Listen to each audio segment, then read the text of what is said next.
बहुत पुराने समय की बात है। रात के समय संत नामदेव जी कहीं जा रहे थे। अचानक नामदेव जी ने देखा कि एक व्यक्ति उन्हें देखकर छुपने की कोशिश कर रहा है। तब नामदेव जी ने उससे पूछा कि तुम कौन हो और मुझसे छुपने की कोशिश क्यों कर रहे हो। नामदेव जी की बात सुनकर उस व्यक्ति ने संत नामदेव जी को पहचान लिया और उन्हें प्रणाम करके बोला कि महाराज, मैं एक चोर हूँ और चोरी करने जा रहा हूँ। उस व्यक्ति की बात सुनकर संत नामदेव जी ने कहा, भाई, यह धंधा छोड़ दो और कोई ऐसा काम करो जिसमें तुम्हें किसी को देखकर डर ना लगे और ना ही किसी से इस प्रकार छिपना पड़े। चोर ने उत्तर दिया कि महाराज, मेरे माता पिता भी यही काम करते थे और मुझे भी केवल यही काम करना आता है। इसके अतिरिक्त दूसरा कोई काम करना मैं नहीं जानता। फिर मैं पढ़ा लिखा भी नहीं हूँ और ना ही मेरे पास इतना धन है कि कोई व्यापार ही कर लूँ। यदि मैं यह काम छोड़ दूँ तो फिर अपने परिवार का भरण पोषण कैसे करूँगा। चोर का यह उत्तर सुनकर नामदेव जी कुछ क्षणों के लिए मौन हो गए। फिर कुछ सोचकर बोले कि अच्छा ठीक है, तुम यह धंधा बेशक करो, परंतु क्या तुम मेरी एक बात मान सकते हो। चोर ने कहा, महाराज, आप आज्ञा कीजिए। तब संत ने कहा कि नहीं, पहले तुम मुझे वचन दो कि तुम मेरी बात मानोगे। चोर के वचन देने पर संत नामदेव जी बोले कि आज से तुम किसी भी परिस्थिति में झूठ नहीं बोलोगे, सदा सच बोलोगे। इतना कहकर संत नामदेव जी तो अपने रास्ते चले गए, परंतु उनकी बात सुनकर वह चोर अपने मन में सोचने लगा कि मैं अगर झूठ नहीं बोलूँगा तो मेरा काम कैसे चलेगा। परंतु अब तो मैंने संत को वचन दे दिया है, अतः कुछ भी हो जाए अपना वचन नहीं तोड़ूंगा। यह सोचकर वह चोर चोरी के इरादे से अपने रास्ते चल दिया।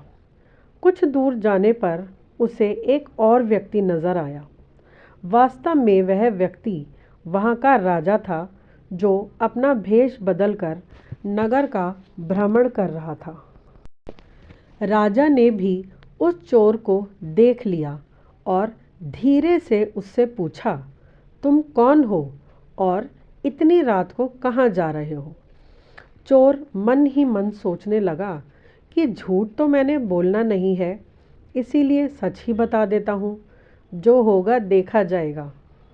यह सोचकर चोर ने उस व्यक्ति को उत्तर दिया कि मैं एक चोर हूँ और चोरी करने के इरादे से घर से निकला हूँ। चोर का उत्तर सुनकर राजा बहुत चकित हुआ कि यह कैसा अनोखा चोर है जो स्वयं ही बता रहा है कि मैं चोर हूँ। राजा ने उसे आश्चर्य प्रकट करते हुए कहा, क्यों ठिठोली करते हो? तुम अवश्य ही कोई सैनिक या गुप्तचर मालूम होते हो। चोर ने कहा, नहीं नहीं, मैं ठिठोली नहीं कर रहा हूँ, मैं वास्तव में चोर ही हूँ और चोरी करना ही मेरा धंधा है। राजा ने चोर की बात सुनकर कहा, भाई, चोर तो मैं भी हूँ, परंतु अभी नया नया ही धंधा शुरू किया है। अच्छा हुआ तुम मिल गए, आज तो दोनों मिलकर ही चोरी करेंगे। यदि तुम मेरा साथ दो तो आज हम राजमहल में चोरी करें। यह सुनकर चोर बोला, क्या तुम पागल हो गए हो? राजमहल में कैसे घुसेंगे? राजा बोला, घबराओ नहीं, मेरी बात ध्यान से सुनो। असल में मैं पहले राजमहल में ही नौकरी करता था, परंतु राजा ने किसी बात पर मुझसे रुष्ट होकर मुझे नौकरी से निकाल दिया। अब क्योंकि मुझे एक राजा ने निकाला था, इसीलिए मुझे दूसरा कोई नौकरी देने को तैयार नहीं हुआ। तभी तो अपने भरण पोषण के लिए मैंने यह धंधा अपनाया है और मुझे राजा से अपने अपमान का बदला भी लेना है। मुझे राजमहल के सभी गुप्त द्वार भी पता हैं। चलो आज राजमहल में ही भाग्य आजमाते हैं। यह कहकर राजा उस चोर को लेकर महल के पिछवाड़े जा पहुंचा और गुप्त मार्ग का द्वार खोलते हुए बोला, तुम पुराने चोर हो, तुम्हें अंधेरे में देखने का अभ्यास है, इसीलिए तुम अंदर जाकर सारा खजाना बटोर ले आओ। चोर बोला कि इतने बड़े महल में मुझे कैसे पता चलेगा कि खजाना कहाँ रखा है। तब राजा ने चोर को महल के अंदर जाने का पूरा रास्ता और वहाँ तक पहुँचने की युक्ति समझा दी। चोर अंदर घुसा और खजाने के द्वार पर जा पहुँचा। वहाँ दीवार पर एक चरखी लगी हुई थी। चरखी को घुमाते ही द्वार खुल गया। चोर अंदर गया और उसने देखा कि वहाँ अनेकों बड़े बड़े मजबूत बक्से रखे हुए हैं, जिन पर बड़े बड़े ताले भी लगे हुए हैं। उसने कमर में से चाबियों का गुच्छा तथा कुछ दूसरे औजार निकाले और एक बक्से का ताला खोलने की कोशिश करने लगा, परंतु बहुत कोशिश करने पर भी वह बक्से का ताला ना खोल सका। उसने अपने चारों तरफ देखा कि शायद कोई लोहे की छड़ मिल जाए। तभी उसकी नज़र एक छोटे आकार के बक्से पर गई। चोर ने उस छोटे बक्से का ताला थोड़े ही प्रयत्न में खोल लिया। बक्से के अंदर केवल एक छोटी सी संदूकची रखी हुई थी।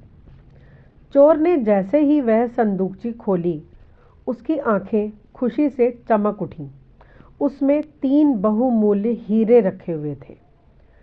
उसने वह तीनों हीरे उठा लिए और वहाँ से चलने लगा। तभी उसके मन में विचार आया कि हीरे 3 हैं, तो हम 2 लोगों में इसका बंटवारा आधा आधा कैसे होगा? क्या मैं झूठ बोलकर एक हीरा अधिक अपने पास रख लूं? नहीं, मैं ऐसा कदापि नहीं करूँगा, क्योंकि मैंने संत नामदेव जी को झूठ ना बोलने का वचन दिया है और मैं अपना वचन किसी कीमत पर नहीं तोड़ूंगा। यह सोचकर उस चोर ने एक हीरा संदूकची में वापस रख दिया और 2 हीरे लेकर महल से बाहर आ गया। बाहर आकर उसने राजा से कहा, यह 2 हीरे लाया हूँ, एक तुम्हारा एक मेरा। यह कहकर उसने एक हीरा राजा को थमाया और वहाँ से चला गया। चोर के जाने के बाद राजा ने सोचा कि संदूकची में तो 3 हीरे थे, फिर उसने केवल 2 हीरे ही क्यों लिए? चल कर देखना चाहिए। यह सोचकर राजा उस खजाने वाले कमरे में गया तो उसने देखा कि तीसरा हीरा संदूक में ही पड़ा हुआ है। राजा को यह सोचकर बड़ा विस्मय हुआ कि कैसा अनोखा चोर है जो चोरी भी करता है और सत्य भी बोलता है। राजा ने खजाने का द्वार खुला छोड़ दिया और अपने कक्ष में जाकर सो गया।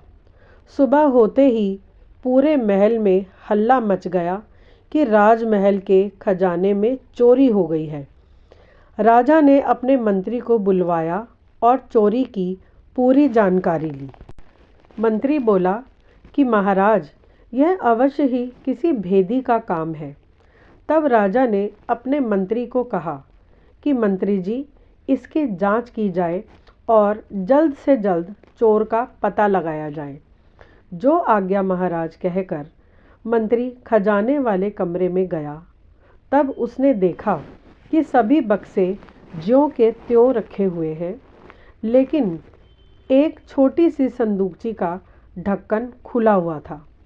मंत्री ने संदूकची को खोल कर देखा तो उसमें एक हीरा रखा हुआ था। मंत्री को भी यह बात मालूम थी कि संदूकची में 3 बहुमूल्य हीरे थे। मंत्री ने सोचा कि कि ऐसा प्रतीत होता है कि चोर जल्दबाजी में एक हीरा इसी में छोड़ गया। अब क्यों ना इस हीरे को मैं ही ले लूं। चोरी तो हुई है, चोर जब पकड़ा जाएगा तब वह लाख कहता रहे कि मैंने 2 हीरे ही चुराए थे, तब भला एक चोर की बात कोई क्यों मानेगा।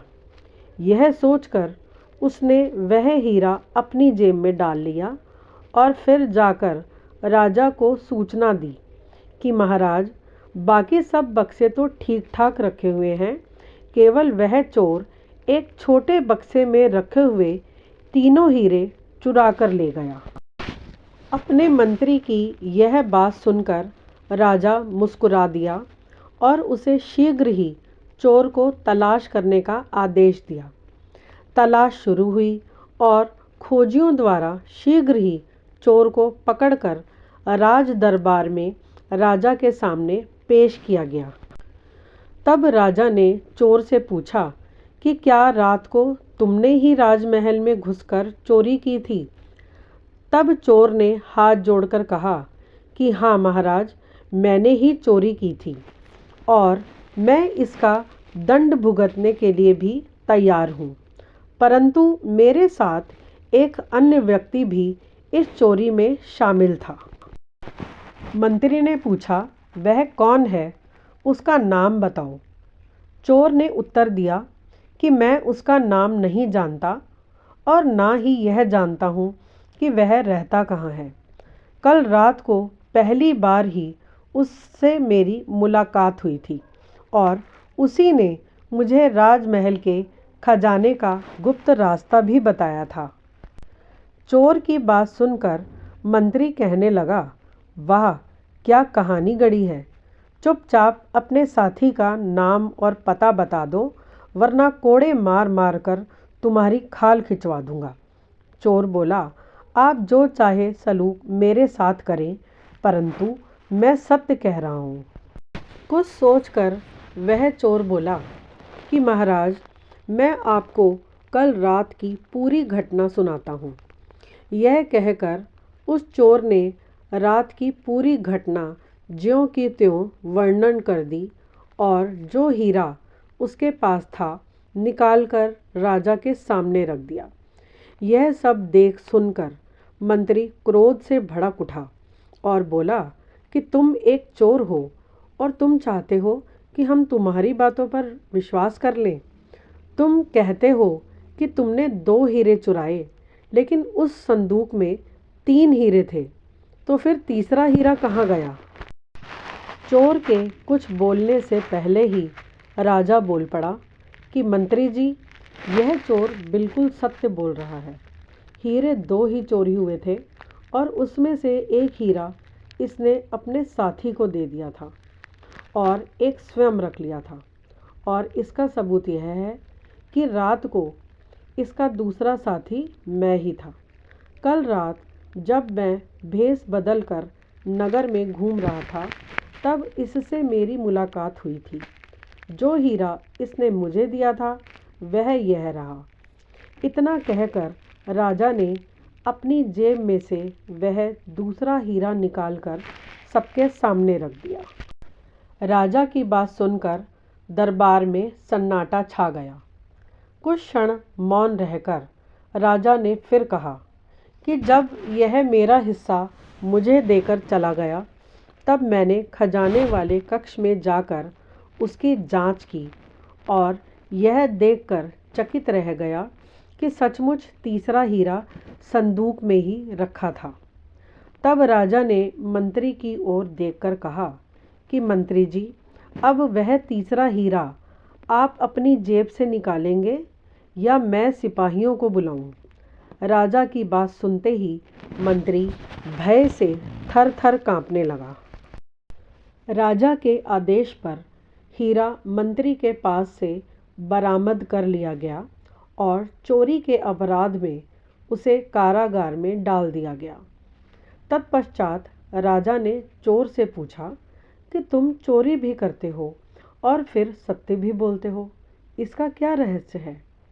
तब उस चोर ने संत नामदेव जी से मिलने और उनसे सदा सत्य बोलने का वचन देने का सारा वृतांत राजा को कह सुनाया। राजा ने कहा कि मैं तुमसे बहुत प्रसन्न हूँ, तुम्हें अपना मंत्री बनाना चाहता हूँ।